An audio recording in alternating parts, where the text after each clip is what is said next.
सिंधुदुर्ग जिल्ह्याच्या विकासाचा विचार झाला की अनेक वर्षांपासून रस्ते, पाणी, वीज, पर्यटन, आंबा, काजू, मत्स्य व्यवसाय आणि नैसर्गिक सौंदर्य या विषयांभोवतीच नेहमी चर्चा होत आली आहे. मात्र आता या चौकटीच्या पलीकडे जाऊन रोजगार निर्मिती, औद्योगिकीकरण आणि सागरी अर्थव्यवस्थेला चालना देण्याच्या दिशेनं ठोस पावलं उचलली जात असल्याचं सकारात्मक चित्र सिंधुदुर्गात दिसू लागलंय. या बदलामागे सिंधुदुर्गचे पालकमंत्री तथा मत्स्य व्यवसाय आणि बंदरे विकास मंत्री नितेश राणे यांची भूमिका लक्षवेधी ठरते. देवगड, कणकवली, वैभववाडी या स्वतःच्या विधानसभा मतदारसंघाच्या विकासासोबतच संपूर्ण सिंधुदुर्ग जिल्ह्याला रोजगाराच्या नव्या संधी उपलब्ध करून देण्यावर त्यांनी भर दिलाय. केवळ आश्वासनं न देता प्रत्यक्ष उद्योग, गुंतवणूक आणि रोजगार निर्माण करणारे प्रकल्प जिल्ह्यात आणण्याचे त्यांचे प्रयत्न आता दिसू लागले. केवळ रस्ते, पाणी आणि वीज यांसारख्या मूलभूत सुविधांपुरता विकास मर्यादित न ठेवता सिंधुदुर्गात उद्योग उभे राहावेत आणि स्थानिकांना रोजगार मिळावा यासाठी ते सातत्यानं प्रयत्न करत असल्याचं अलीकडील घडामोडींवरून स्पष्टपणे दिसून येतं. मंत्री नितेश राणेंच्या सर्व सकारात्मक प्रयत्नांचे या साईच्या चावडीवर कौतुक तर व्हायलाच हवं. नमस्कार, मी साईनाथ गावकर आपणा सर्वांचा साईच्या चावडीवर स्वागत करतो. अलीकडच्या काळात अणुऊर्जा प्रकल्पाच्या मुद्द्यावरून विरोधकांनी मोठा राजकीय गदारोळ निर्माण केलेला. मात्र देवगड वासियांवर त्यांच्या इच्छेविरुद्ध कोणताही प्रकल्प लादला जाणार नाही.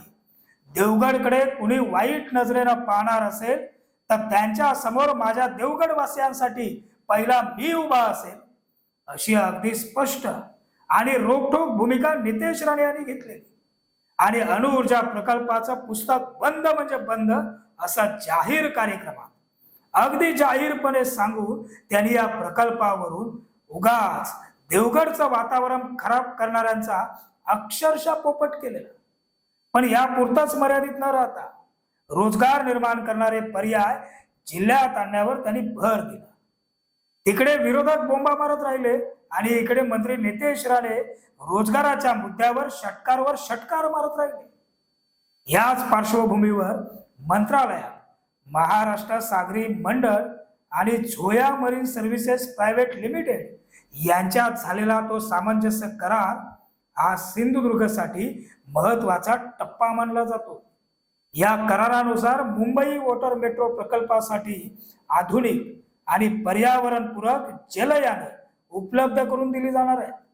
त्याहून महत्वाचं म्हणजे सिंधुदुर्ग जिल्ह्यातील सावंतवाडी तालुक्यातील तळवणे इथं सुमारे 22 एकर जागेवर जवळपास 150 कोटी रुपयांच्या गुंतवणुकीत अत्याधुनिक इलेक्ट्रिक बोट निर्मितीचा कारखाना उभारला जाणार आहे. हा उद्योग केवळ कारखाना नसून उद्योगासाठी आणि या सिंधुदुर्गासाठी नव्या औद्योगिक पर्वाची सुरुवात ठरू शकते. आधुनिक तंत्रज्ञानावर आधारित जहाज बांधणी, इलेक्ट्रिक बोट उत्पादन, देखभाल, अभियांत्रिकी, तांत्रिक सेवा आणि पूरक उद्योगांच्या माध्यमातून स्थानिक युवकांसाठी मोठ्या प्रमाणावर रोजगाराच्या संधी निर्माण होण्याची अपेक्षा व्यक्त केली जाते. हरित सागरी वाहतुकीला चालना देतानाच महाराष्ट्राच्या सागरी अर्थव्यवस्थेलाही या प्रकल्पामुळे नवे बळ मिळणार. याचबरोबर नितेश राणे यांनी वैभववाडी तालुक्यातील मौजे नाधवडे इथं उपलब्ध असलेल्या 28 एकर शासकीय जागेवर नवीन MIDC स्थापन करण्यासाठी उद्योग मंत्री उदय सामंत यांची भेट घेऊन अधिकृत निवेदन सादर केलंय. सिंधुदुर्गमध्ये पर्यटन आणि कृषी बरोबरच औद्योगिक विकासालाही समान महत्व मिळावं यासाठी हा पुढाकार महत्वाचा मानला जातो. नादवडे इथं MIDC ची स्थापना झाल्यास सूक्ष्म, लघु आणि मध्यम उद्योगांना मोठ्या प्रमाणात चालना मिळू शकते. स्थानिक उद्योजकांना व्यवसायाच्या संधी उपलब्ध होतील. नवीन उद्योग जिल्ह्यात येण्याचा मार्ग मोकळा होईल आणि हजारो युवकांना रोजगारासाठी मुंबई, पुणे, गोवा, बेंगलोर किंवा परराज्यात स्थलांतर करण्याची गरज कमी होऊ शकते. अनेक वर्षांपासून औद्योगिक विकासापासून वंचित राहिलेल्या वैभववाडी परिसरासाठी आणि अर्थातच सिंधुदुर्ग जिल्ह्यासाठी हा निर्णय गेम चेंजर ठरू शकतो. कोकणातील सर्वात मोठी समस्या म्हणून रोजगार आणि स्थलांतर या दोन मुद्द्यांकडे पाहिलं जातं. उच्च शिक्षण घेतलेले अनेक युवक नोकरीच्या शोधात मुंबई, पुणे, गोवा आणि परदेशात गाठतायत. गावांमध्ये वृद्ध आई वडील आणि बंद पडलेली घरं, बंद पडत चाललेल्या प्राथमिक शाळा अशी परिस्थिती अनेक ठिकाणी पाहायला मिळते. अशा वेळी सिंधुदुर्गातच उद्योग उभारून स्थानिक पातळीवर रोजगार निर्माण करणं ही काळाची गरज असल्याचं मत सातत्यानं व्यक्त केलं जातं. मंत्री नितेश राणे यांच्या अलीकडील पुढाकारांकडे पाहिलं तर त्यांचा भर केवळ पायाभूत सुविधा उभारण्यावर नसून रोजगार देणारा विकास या संकल्पनेवर असल्याचं दिसून येत आहे.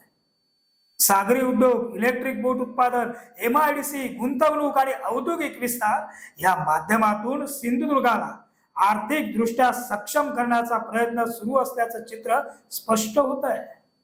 राजकारणात आरोप प्रत्यारोप सुरूच राहतील. विरोधक टीका करतील, सरकार आपल्या कामांचा दावा करेल. मात्र सिंधुदुर्गात प्रत्यक्ष उद्योग उभे राहिले, गुंतवणूक आली आणि स्थानिक युवकांच्या हाताला काम मिळालं तर त्याचा सर्वाधिक फायदा सिंधुदुर्गच्या जनतेलाच होणार आहे.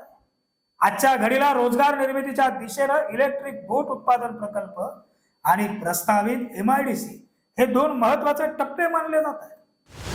हे प्रकल्प नियोजित वेळेत पूर्णत्वास गेले तर सिंधुदुर्गच्या औद्योगिक विकासाला नवी दिशा मिळेल आणि स्थानिक युवकांसाठी रोजगाराचे नवे दरवाजे उघडतील. या पार्श्वभूमीवर रोजगाराला केंद्रस्थानी ठेवून मंत्री नितेश राणे करत असलेले प्रयत्न सिंधुदुर्गच्या भविष्यासाठी महत्वाचे ठरू शकतात. तुर्तासाच्या साईच्या चावडीवर इथं स्वल्प विराम. पुन्हा भेटू नवीन भागात. धन्यवाद.